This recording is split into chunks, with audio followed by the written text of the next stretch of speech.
Friend, আমি চলে এসেছি আপনাদের কাছে আবার নিয়ে। তো আজকে আমি খাবার কি রান্না করেছি আপনাদেরকে দেখাচ্ছি।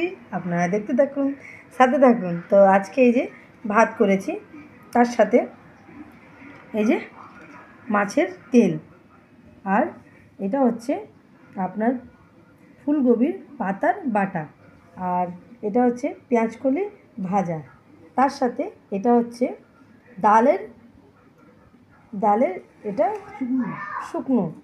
তো আর ঝাল করেছি এই যে, আর তার সাথে কি করেছি এই যে এটা লোটে মাছের ঝাল আছে, তার সাথে এটা পুঁই শাকের চচ্চড়ি মাছের মাথা দিয়ে, আর এটা হচ্ছে সব সবজি দিয়ে মাছের ঝোল, আর তার সাথে এই যে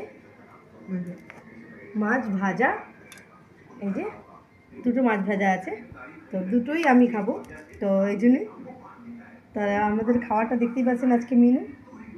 তো ঠিক আছে, আপনারাও খেতে বসুন। Tata, bye bye.